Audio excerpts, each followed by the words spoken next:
Welcome.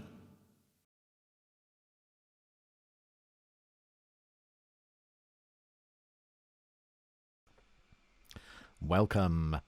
So we're going to be having a look at 1M5, the Queen Amidala score reduction today. I'm going to sort of try and disappear myself by doing a bit of that, and then look up there at my second screen and try and work out what the heck is going on here, because there's a lot going on.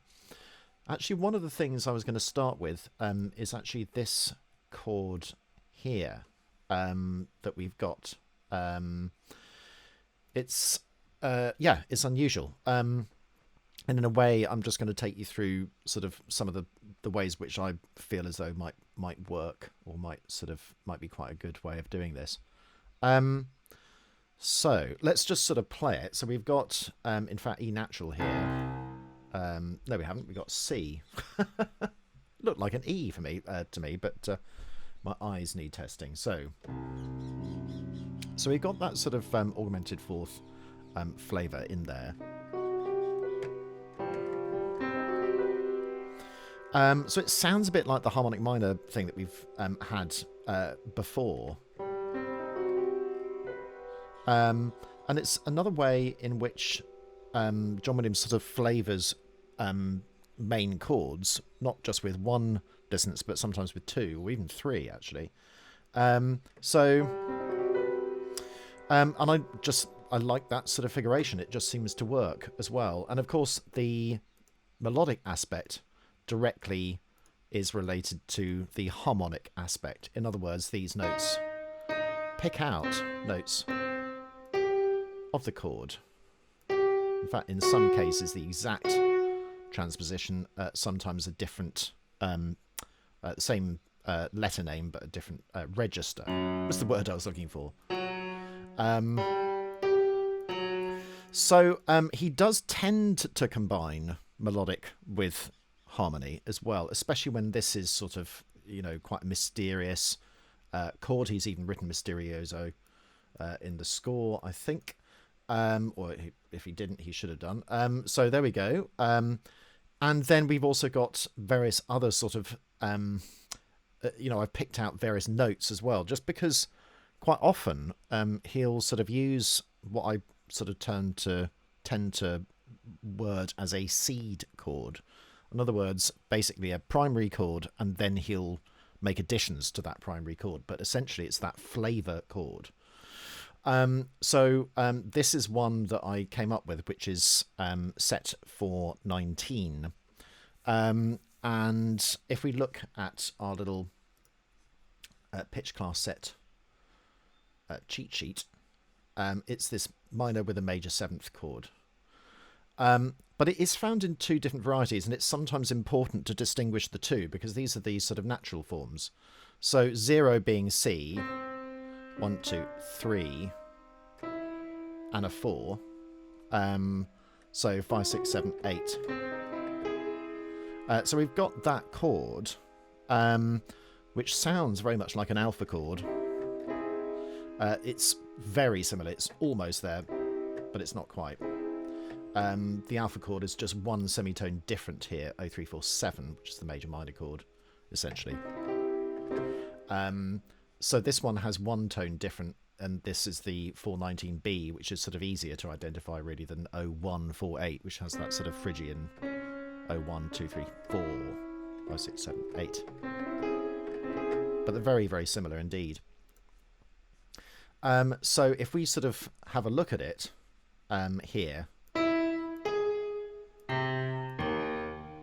we've got that chord. And there's not that much else. There's other bits around it. So, we've got the E flat there, spelled as D sharp, but we've got E flat here as well. And then he does something else. So he riffs around that chord like that as well, which is just... is that sort of free chromaticism? It's not really free because of the fact that it's just melody which is dissonant with a harmony. So in this example, he's got melody which is consonant with the harmony. In other words, it's the same notes. And here, the dissonance derives from the melody not being with the harmony, and that's what gives it its tension. So in a way, we can sort of perhaps argue that that is a tension chord, and that is a releasing chord, although it's still sort of highly dissonant. At least all the notes are the same as each other in the melody and the harmony. The other thing is, well, could he have done any other notes? And we've got a sort of, I don't know, is the answer.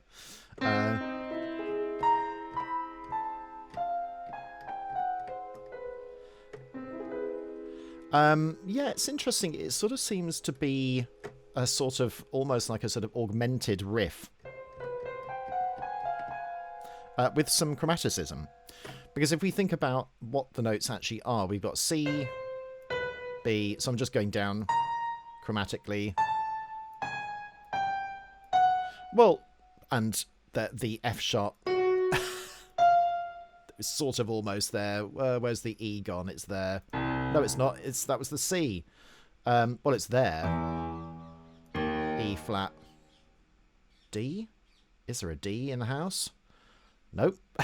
And I think I remember sort of doing this. It's like, it's basically 12 tone, except it misses out 2 notes, so it's not 12 tone.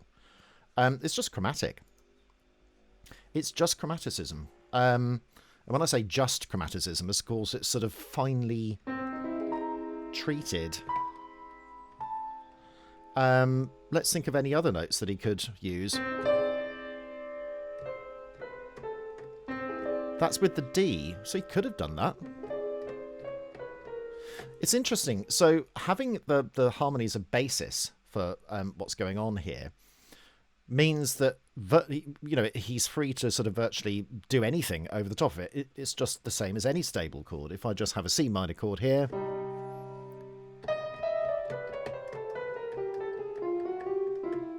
that's chromatic, or this.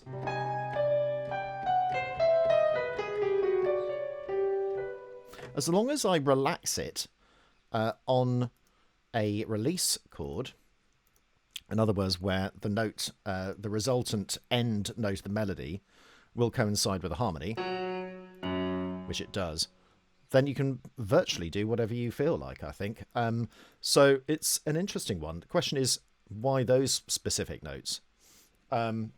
And I can't answer that question at the moment. Let's go back, though. So we've got this thing, double harmonic minor in G. I regard this really as a neighbouring note. It's essentially just a sort of a big appoggiatura.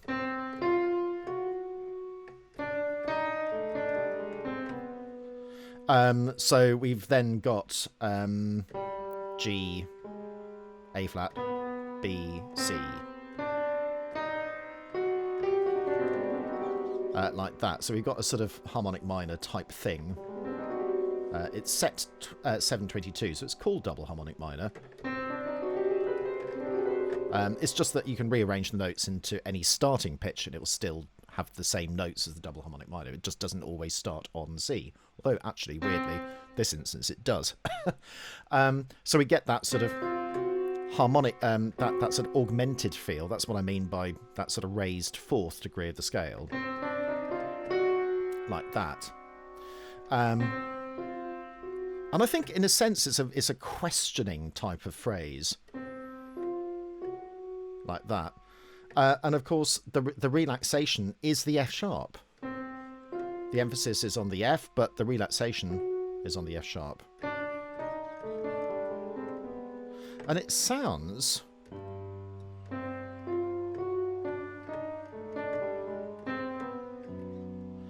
with the bass, it's a really interesting sort of bit of counterpoint.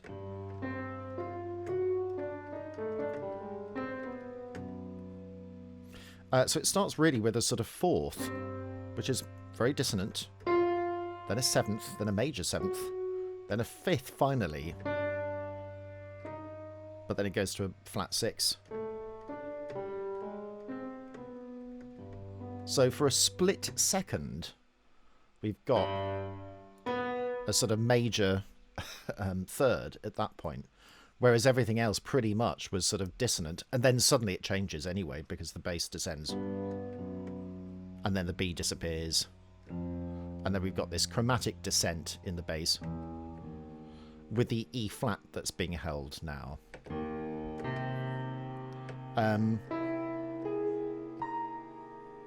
So again, with this chord here, we've got this sort of almost alpha chord-esque type of figuration. E flat, C, E natural, but this time with the A flat. Let's see whether that's octatonic. No, it's not. So it's interesting. Sometimes he sort of, it's almost octatonic. It might have the first 4 notes as octatonic, and then the other 4 notes might change. So you might have that sort of idea. But he also might do that with the whole tone scale.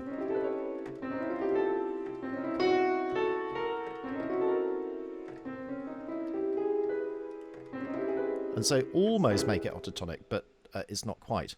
You could argue, though, that it's almost 2 octatonic scales, but of different types, different transpositions, just combined. But that sort of seems a little bit almost... I mean, it is kind of accurate, actually. But then you could just get any note of the 12 pitches. So I think it's more likely that it's a sort of seed chord where other things are derived from it. So we've still got all the nice constituent parts here. He happens to start on B flat, but it could have been anywhere, I suppose. Although, you know, in a sense, there's a sort of pitch descent. If you think about...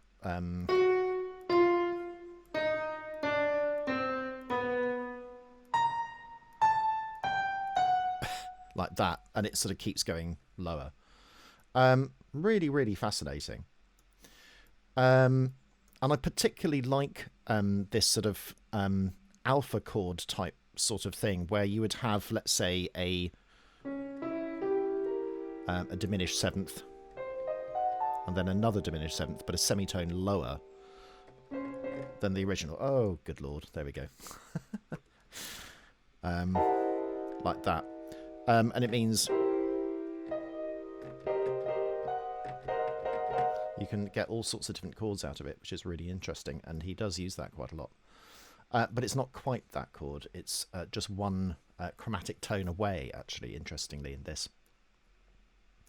We've then got sort of other sets that he tends to use. Again, they're not quite octatonic. They often have 1 or 2 notes missing from this as well. So we got this set 6Z19.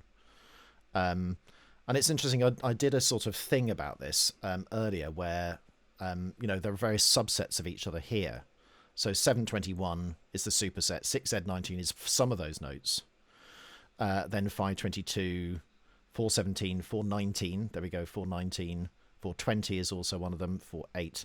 And again, with all of these references, if you want to just sort of, you know, spend a bit of time just going through all of these things, so 418, 419, you know, very similar diminished chord with a minor with a major 7th, or a minor chord with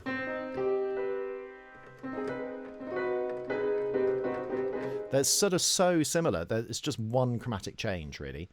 522. Let's just scroll down to this. So we'll have a prime form of it, but of course it doesn't always exist in that sort of prime inversion. 01, 2, 3, 4. So it's that sort of slightly octatonic opening. 5, 6, 7, 8. It's not quite. There's just one note. Note missing from the octatonic sort of set, or the breaking the chain of semitone, tone, semitone, tone. And he does that quite a lot. It's definitely a technique that he uses.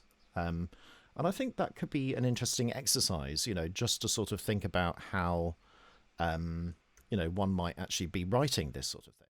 Something else. And I'm going to double check all of these as I'm going. So I think that was correct. 6Z19. 0, 1, 2, 3, 4, 5, 6, 7, 8. Nice. I'm actually going to leave them like that. So here we can see what's going on.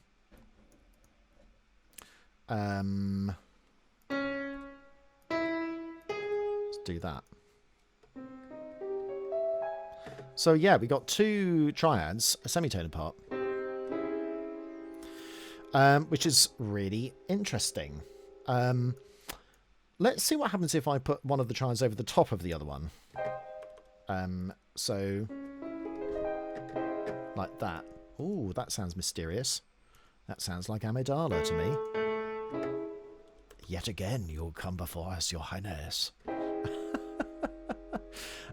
So, yeah, I mean, it really does have a sort of mysterious quality to it. It's sort of related, I think, also to this sort of, you know, the bridge chord. Yeah, it's kind of relates to it.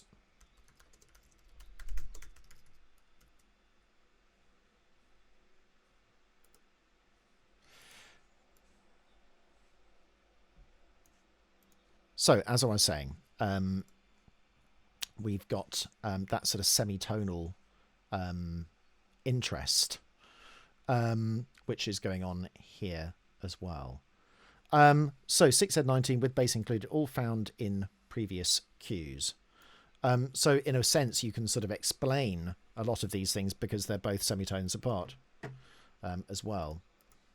2 minor thirds a semitone apart. Let's just play that. I might just turn this down a little bit.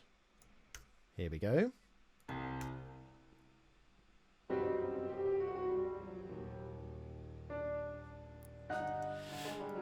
Yeah, another sort of little bit of stuff that I saw is that seems to be a sort of prominent thing in a lot of Star Wars.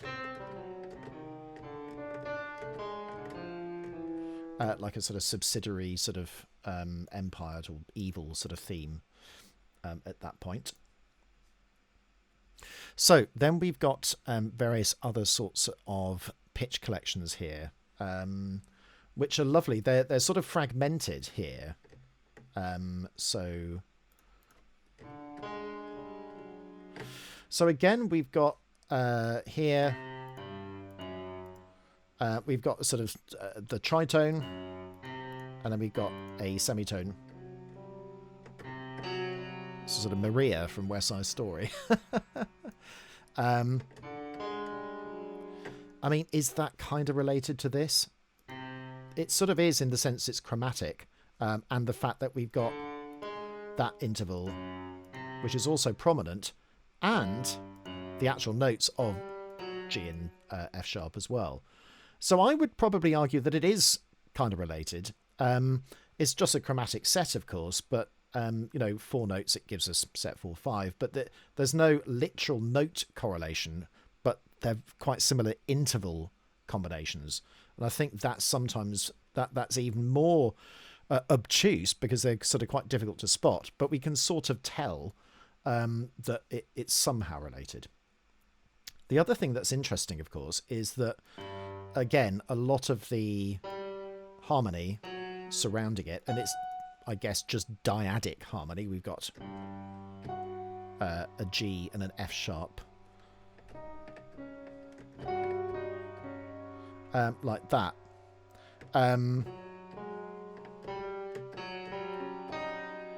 So that's an interesting chord. That is the all-interval tetrachord. I can just immediately tell. How sad is that I can immediately tell what it is? So if we go into the tetrachords here, 4Z15, it's just a version of that. It just means that you can have one of each of the intervals. So 1 minor second, 1 major second, 1 minor third, 1 major third, diminished, perfect, fourth. Yeah, really, really fun. So, or augmented fourth rather, perfect augmented. So, interesting how that sort of relates. Then we've got some other sort of chromatic collections here. This is also where the fragmented clarinet, when it has another note added to it, it becomes a subset again of 6Z19. So it does relate. They're just fragmentary allusions to the set piece that we've already had, which I guess this resolution chord, call it the resolution chord, seems to set up the rest of the material. Really, really interesting. So then we get our major minor chord with a major 7th, 419 again.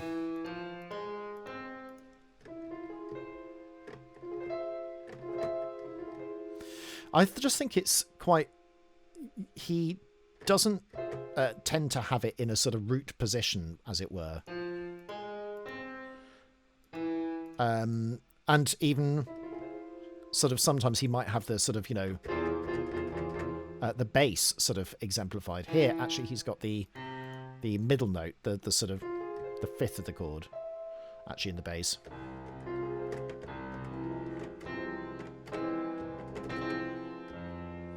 And also, we've got this sort of tonic dominant type sort of feel to it as well, with the timp, which is going around a sort of F as well. But it's sometimes difficult to tell whether it's dominant or tonic. Then we've got these other bits of clarinet and bassoon sort of interweaving around this chord. So what happens when we add to the next one?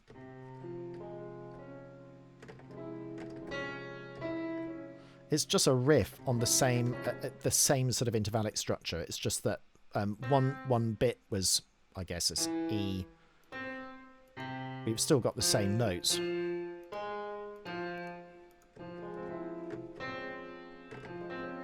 Like that, and then 420, which is, again, one of the chords that he uses all the time. Let's just remind ourselves what that is. Major 7th chord. It's just that it doesn't sound like that. It's because it's a minor chord with a flat 6.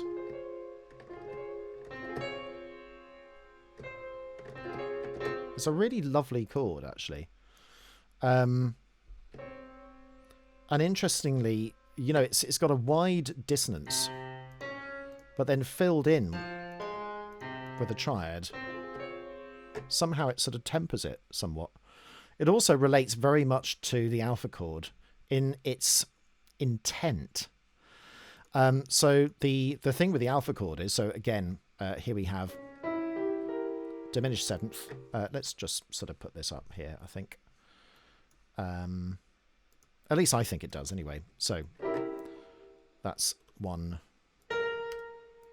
chord. And then the other chord.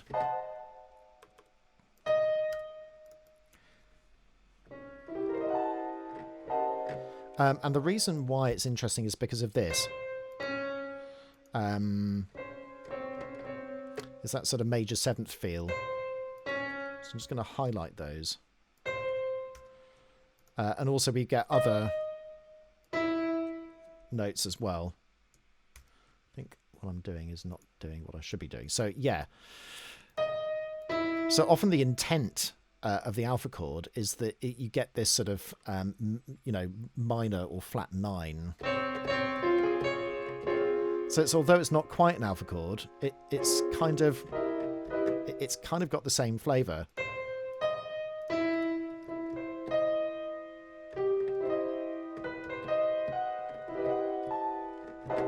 And of course, the alpha chord is octatonic in its design. In other words, if you stretch them all out, there we go. So there's my diminished 7th. There's my other diminished 7th. So what I mean by the flavour or the intent of it is that we've got the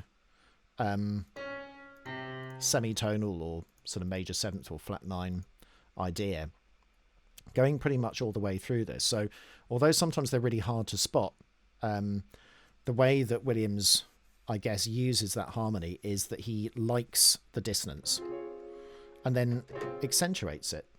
So here we go.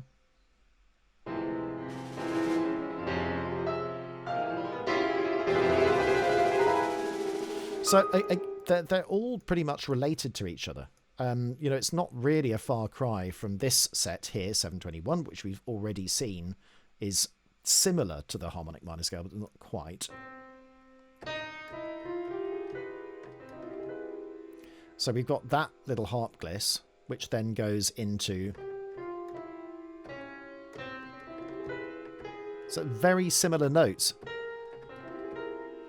Very, very similar notes. Just a few chromatic changes. Then we've got octatonic supporting harmony. Yes, Frank Lehman calls this the sort of...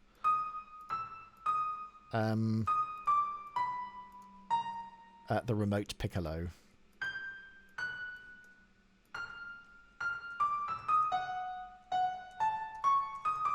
Now, I did call this an unordered chromatic set because I can't work out what it's part of, basically. It does seem to be sort of supported by, you know, essentially an E.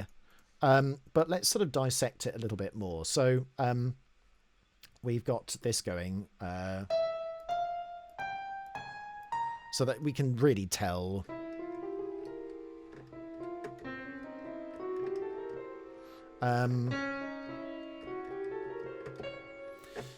that seems to be octatonic.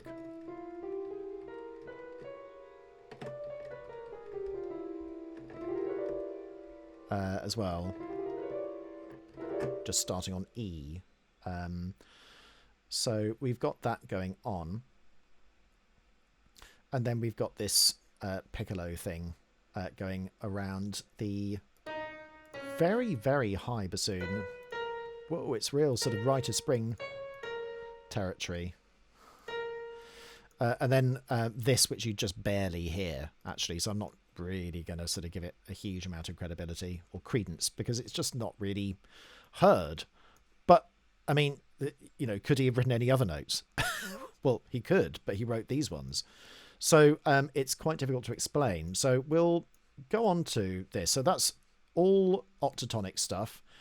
So if we create the set here, let's actually do this properly, I think.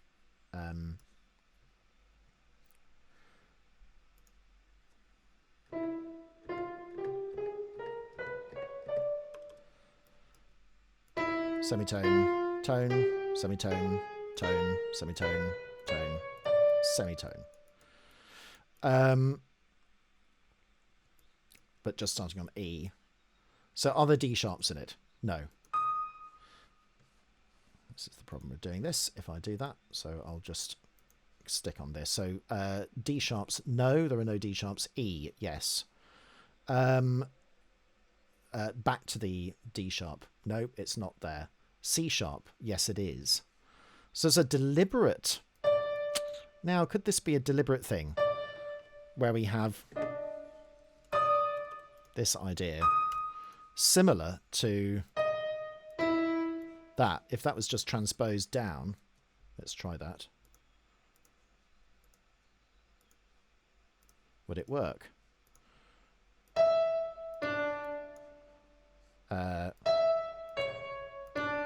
No. Have I done the right thing?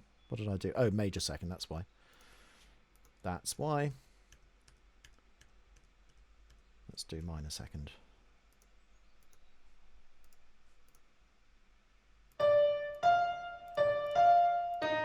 Not quite. Doesn't quite work, does it? But again, I think it's just the intent is similar, where you have a dissonant thing or a semitonal relationship with two different chords. So that's the 6Z19 again. It's just this sort of type of idea. Of course, they're just inversions of each other, so that will still work. So actually, if this was inverted, I do get that dissonance, interestingly. So I think it kind of does relate, doesn't it? Because, of course, if this is octatonic, this is also octatonic. And when you invert two different, two different sort of diminished chords, you will still get that minor ninth or augmented octave type feel. So I don't think it's completely unrelated. It's just incredibly complicated.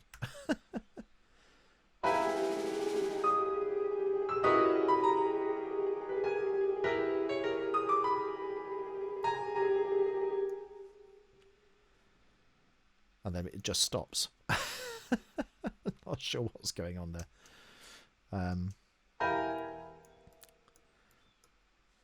But it's still part of the same sort of octatonic set. Look at the E, which is still in the bass.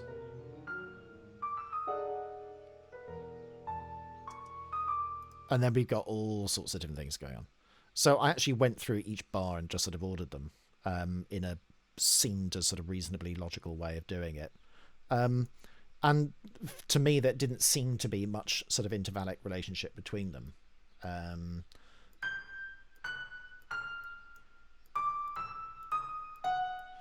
I mean, it kind of is very chromatic in the sense that, you know, it has chromaticism in it, with wide leaps. So that the wide leaps tend to be at a sort of high energy point, well, relatively speaking, by the way. I mean, it's a really faint piccolo part, but essentially you're getting the wide interval after the energy of the semiquavers. And I've tried to sort of think, is it 12 tone? Not really, no. It's still, I think, largely speaking, octatonic. It's just that it's even more ambitious, really. So if I go back to our little E octatonic segment here, let's see how many notes are actually involved. Well, we've got F. We don't have F sharp. D, E, E flat, D, E, but we get the E flat from what happened before with this sort of alpha thing going on. So it could be that there are perhaps two different octatonic things going on. Let's see what happens if we have one octatonic here, and then I transpose it down.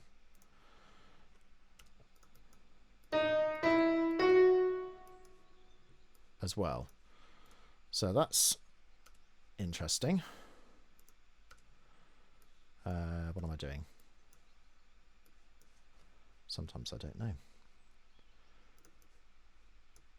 So yeah, it's going to be in both of these.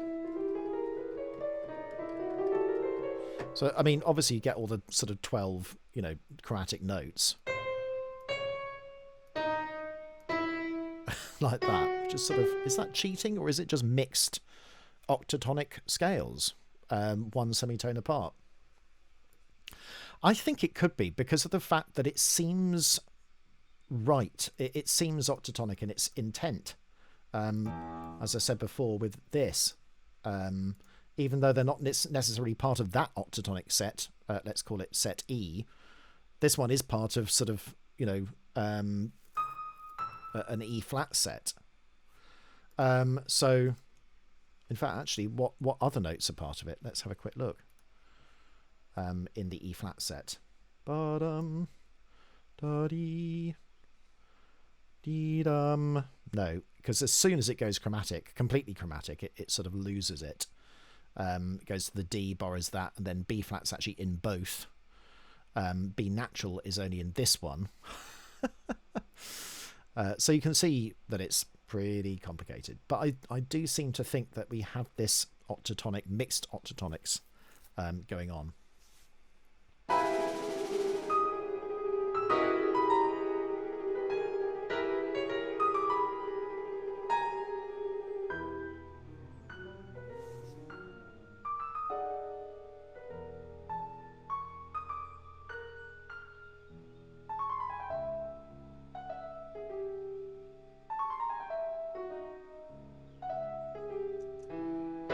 Really, really lovely. And actually, I mean, one of the main things is this. This sort of nice move of such wide intervals.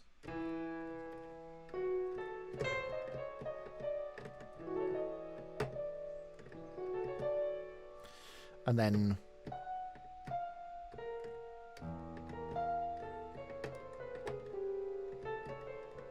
yeah, very, very much a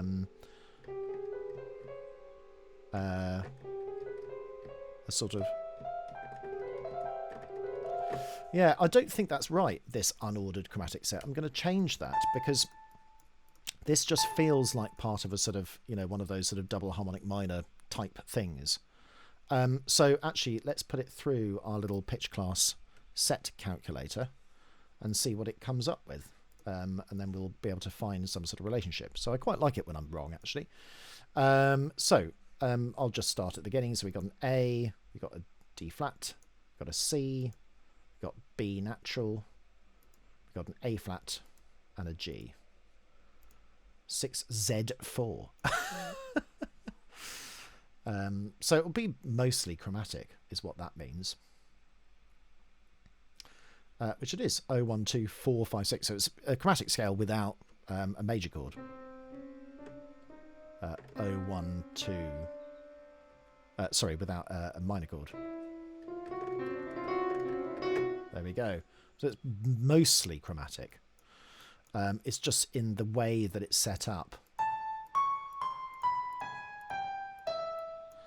Where it goes to this sort of C sharp minor tonal axis.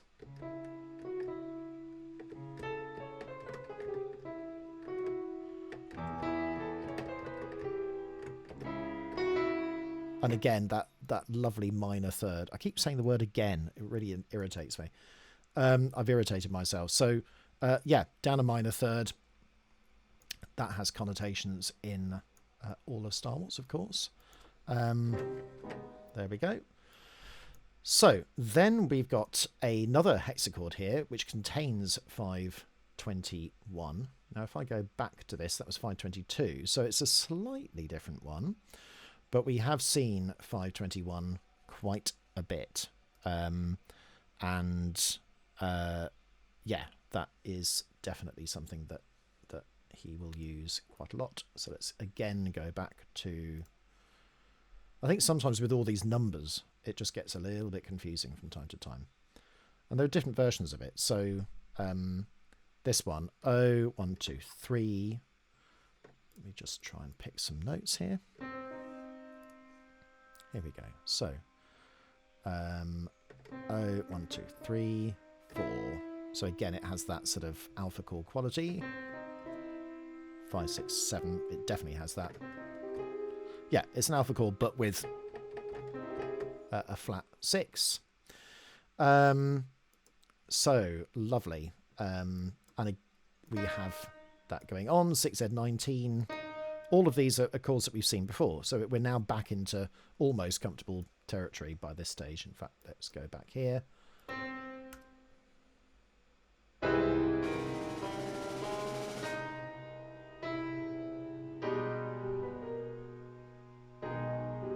So the first time we actually have a sort of normal, recognisable chord, pretty much.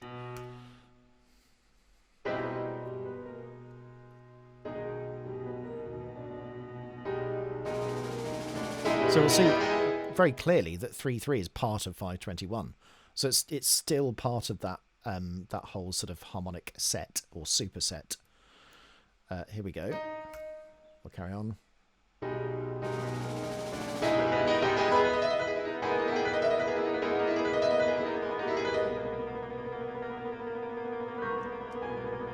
So yeah, we've got our 520, which is lovely. So a lot of these are sort of extensions of one of the tetrachords that he tends to use. So often, you know, this sort of half diminished seventh. Sorry, we'll go back here. All interval tetrachord, the alpha chord, the dim chord with a major seventh, minor chord with a major seventh, or minor chord with a flat 6, or major chord with a flat 6 even. So that is definitely part of it, which definitely seems part of the flavour. And then we'll carry on from here.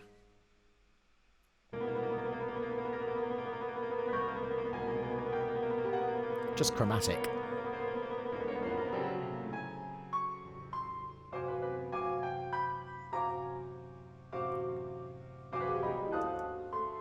And then we really get into some real cool polytonality here at this point. So, yeah, so 6Z49, fair enough. So we've got these wonderful... It's an A. So we've got a sort of F sharp diminished, but it's in first inversion, and it's just very low.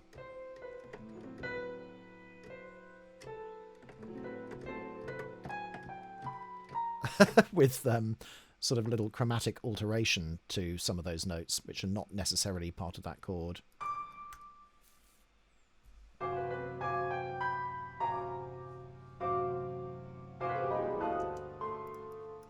Let's also dissect it. So that sounds like a D diminished above an F diminished.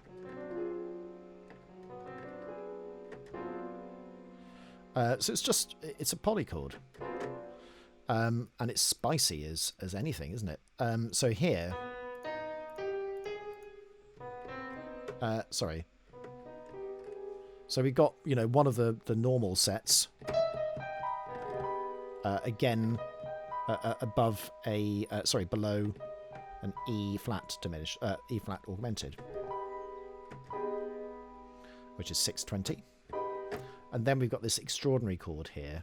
So we've got G minor with a classic third removed from the low register and put above. That's a really nice sort of tool. Never do that. Always do that. And then we've got here. So we've got G minor. We've then got F sharp minor. And then we've got F7 with a flat 9. I think extraordinary chord. Very Stravinsky. And it repeats.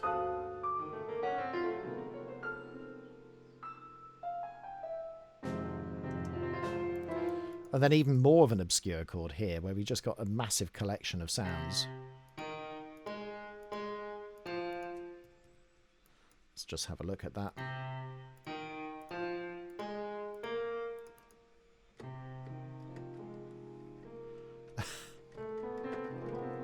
So very, very, almost 12 tone, but not quite. Always a couple of notes missing in this part here. And by the way, if I haven't written anything, it's because I can't find any sort of intervallic relationship between these sorts of things. I mean, there definitely is in on its own with you know, the piccolo, particularly in the bassoon. But you could perhaps think about combining two octatonic transpositions. You get 12 tones, but you can also pick out and borrow from each one of them. It's a sort of strange thing, but I guess it just increases one's pitch material. Not that he needs much here, because he's got everything. So now it's, you know, I guess more standard harmonies are now emerging as the scene closes.